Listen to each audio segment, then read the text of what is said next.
السلام علیکم رحمۃ اللہ، کیسے ہیں آپ؟ امید کرتی ہوں آپ خیریت سے ہوں گے۔ آپ کا سبق سورۃ الانعام پارہ نمبر 8 رکوع نمبر 6 ہے۔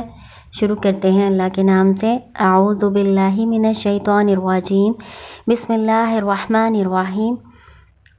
قل تعالوا اتل ما حرم ربکم علیکم الا تشرکوا به شیئا وبالوالدین احسانا۔ کل کہہ دیجیے تعالو آؤ، اتلو میں پڑھوں، تلاوت کروں، پڑھوں، ماں جو حرما حرام کیا، ربکم تمہارے رب نے، علیکم تم پر، اللہ کے نا، اللہ اصل میں ان لا تھا، ٹھیک ہے، ان کا مطلب کے ہوتا ہے، لا کا مطلب نہ ہوتا ہے۔ اس کو جب ملا کے پڑھیں گے نا تو پھر نون سائلنٹ ہو جاتا ہے تو اللہ ہی پڑھا جاتا ہے، اللہ کے نا، تو شریک تم شریک ٹھہراؤ بھی ساتھ اس کے، شیئن کسی چیز کو، وبالوالدین احسانا اور والدین کے ساتھ احسان کرو، حسن سلوک کرو۔ یہ آپ نا وہ 10 باتیں 10 احکامات پڑھیں گے جو صحیفہ ابراہیم اور موسیٰ علیہ السلام کی کتاب میں بھی موجود ہیں، ٹھیک ہے، اور یہاں بھی اللہ تعالیٰ بتا رہے ہیں۔ اس سے پہلے جو رکوع تھا نا اس میں آپ نے پڑھا تھا کہ اللہ تعالیٰ نے کسی جانور کو حرام نہیں کیا سوائے ان جانوروں کے جو اللہ تعالیٰ نے خود ذکر کر کے بتا دیے۔ اب یہاں پہ اللہ تعالیٰ کہہ رہے ہیں کہ آؤ میں تمہیں بتاتا ہوں اللہ نے کیا حرام کیا ہے۔ ان جانوروں کو حرام نہیں کیا جو تم نے خود سے اپنے اوپر حرام کیے ہوئے ہیں، ٹھیک ہے نا۔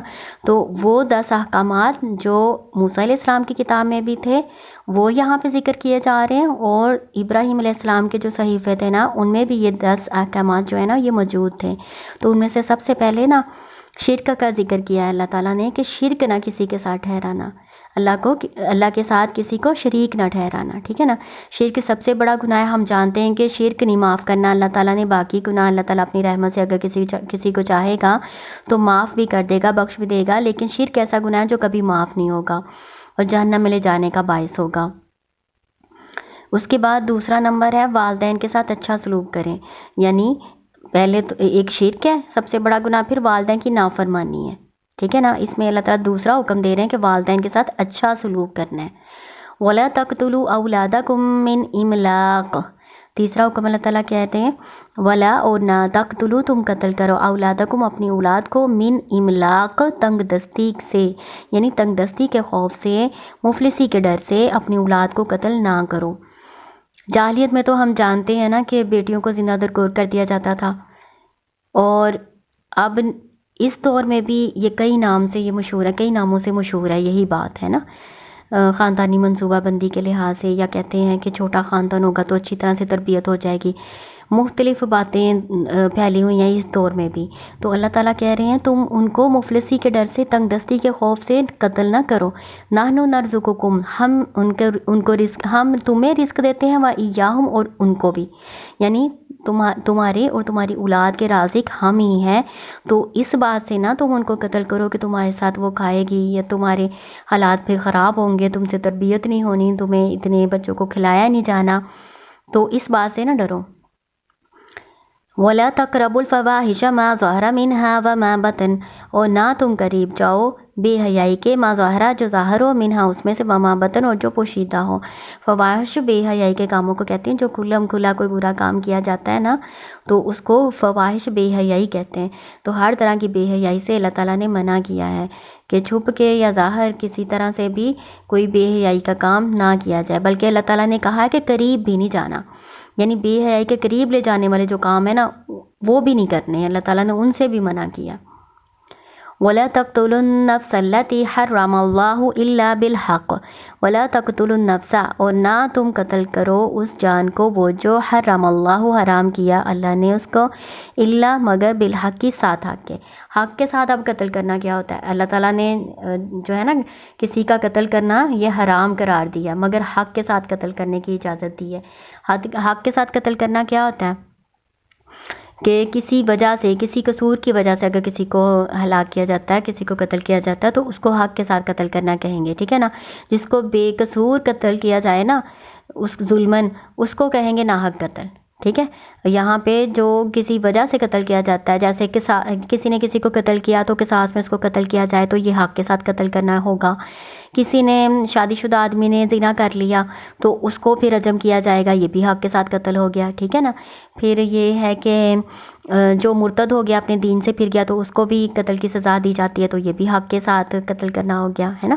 تو اس کے علاوہ کسی کو قتل نہیں کرنا، اللہ تعالیٰ نے اس کو حرام کہا ہے.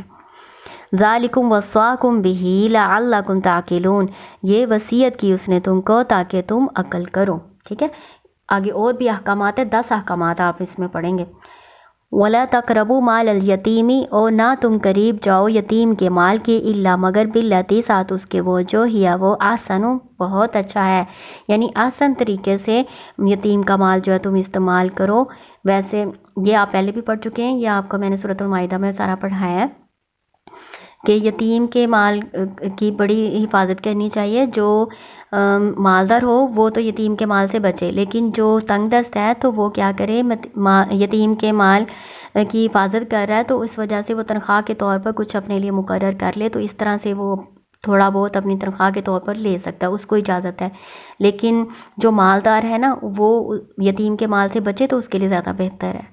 اور اللہ تعالیٰ نے فرمایا کہ جو یتیم کا مال کھاتا ہے وہ اپنے پیٹ میں آگ بھرتا ہے، اور یہ گناہ کبیرہ بھی ہے. حتیٰ یبلغ اشدہ، یہاں تک کہ وہ پہنچ جائے اپنی جوانی کو.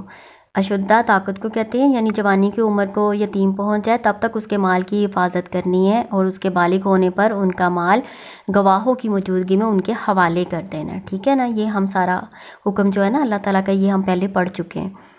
وَأَوْفُوا الْكَيْلَ وَالْمِيزَانَ بِالْقِسْطِ، اور پورا کرو ناپ اور تول، بالقسط، ساتھ انصاف کے. آپ کو پتہ ہی ہے کہ کچھ چیزیں ناپ کے دی جاتی ہیں اور کچھ چیزیں جو ہیں تول کے دی جاتی ہیں، تو اللہ تعالیٰ نے کہا پورا ناپو اور تولو، بالقسط، ساتھ انصاف کے.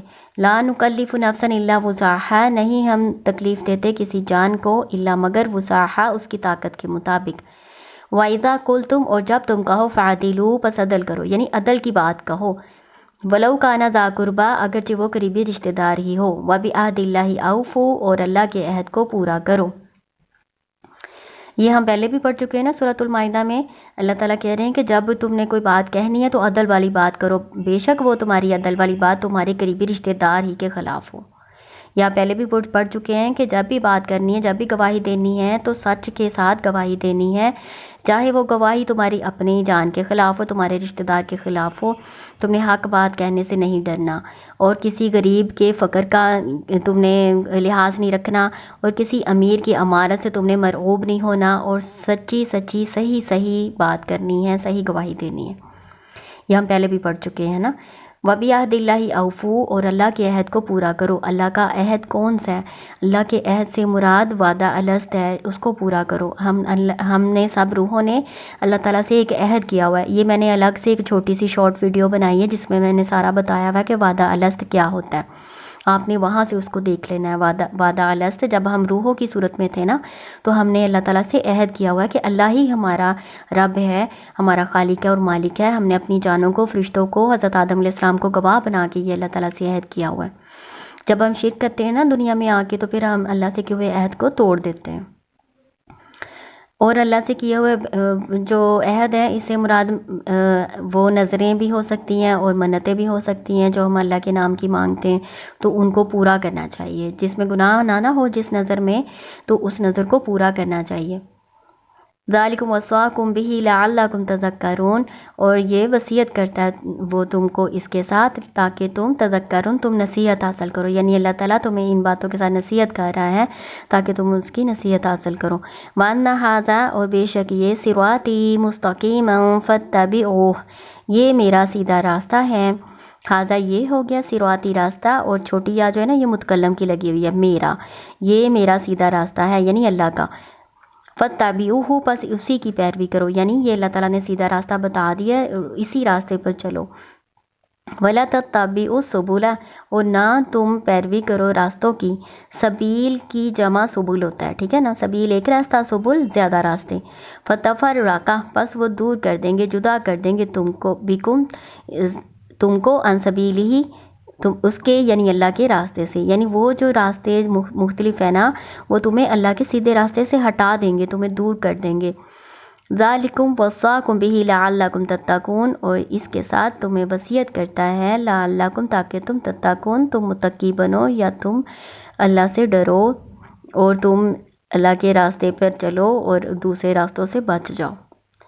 اللہ تعالیٰ کہہ رہے ہیں کہ میرا ایک ہی ساتھ سیدھا راستہ ہے، ٹھیک ہے نا۔ یہاں پہ دیکھیں صراط ایک ہی راستہ اللہ تعالیٰ نے بتایا، واحد کا صیغہ ہے نا، تو اللہ کا سیدھا راستہ ایک ہی ہے اور باقی جو گمراہی کے راستے نا وہ زیادہ ہیں، اس لیے سبل یعنی جمع کا صیغہ اللہ تعالیٰ نے یہاں پہ استعمال کیا ہے، یعنی گمراہی کے بہت سارے راستے ہیں۔ اس طرح کی ایک حدیث بھی ہے، آپ صلی اللہ علیہ وسلم نے نا ایک سیدھی لائن کھینچی اور کہا کہ یہ اللہ تعالیٰ کا سیدھا راستہ ہے، اور کئی آڑی ترچھی لائنیں کھینچیں دائیں اور بائیں جانب اور کہا کہ یہ سارے گمراہی کے راستے ہیں، ہر راستے پر شیطان بیٹھا ہوا ہے جو تمہیں اپنی طرف بلاتا ہے، اللہ کے سیدھے راستے سے ہٹاتا ہے، گمراہ کرتا ہے۔ اور ایک سیدھی لائن کھینچی، وہ آپ صلی اللہ علیہ وسلم نے بتایا کہ یہ اللہ کا سیدھا راستہ ہے اور اللہ کی طرف لے جاتا ہے۔ تو یہی مثال یہاں پہ بیان کی گئی ہے کہ گمراہی کے راستے بہت سارے ہیں لیکن اللہ کا سیدھا راستہ ایک ہی ہے، تو اللہ کے سیدھے راستے پر چلو۔ ثم آتینا موسیٰ الکتاب تماما علی الذی احسن ثم آتینا موسیٰ الکتاب تماما علی الذی احسن وتفصیلا لکل شیء ہدی ورحمۃ لعلہم بلقاء ربہم یؤمنون۔ ثم پھر آتینا ہم نے دی موسیٰ علیہ السلام کو کتاب تمام کرتے ہوئے، یعنی اپنی نعمتیں پوری کرتے ہوئے، علی الذی اس پر جو احسن اس نے احسان کیا، و تفصیلا لکل شیء اور ہر چیز کی تفصیل، وہدی ورحمۃ اور ہدایت اور رحمت، لعلہم تاکہ وہ بلقاء ربہم اپنے رب کی ملاقات پر یؤمنون وہ ایمان لائیں۔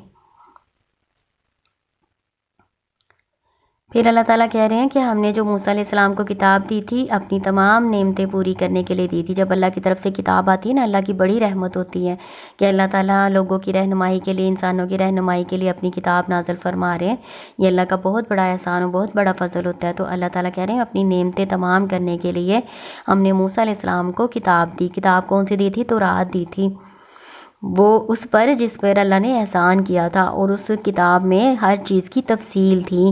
جیسے قرآن ہے نا ہمارے پاس، تو اس میں اللہ تعالیٰ نے ہر چیز کی تفصیل بیان کی ہے، اللہ کی طرف سے بڑی نعمت ہے ہمارے لیے۔ اسی طرح موسیٰ علیہ السلام کے دور میں ان کی کتاب تورات ہدایت کا ذریعہ تھی اور رحمت کا ذریعہ تھی، اور اللہ تعالیٰ نے اپنی نعمتیں ساری اس میں تمام کی تھیں، ہر چیز کی تفصیل لکھی ہوئی تھی۔ اور رحمتاً اور رحمت ہے، لعلہم تاکہ وہ، یا شاید کہ وہ، یا امید ہے کہ وہ، ٹھیک ہے نا۔ لعل کے معنی کتنے ہوتے ہیں؟ شاید کے، یا تاکہ، یا پھر امید ہے۔ بلقاء ربہم اپنے رب کی ملاقات کو، یؤمنون وہ ایمان لائیں۔ یہ آپ کا رکوع نمبر 6 یہاں پر مکمل ہو گیا۔ اللہ تعالیٰ آپ کو کامیاب کرے۔ السلام علیکم ورحمۃ اللہ۔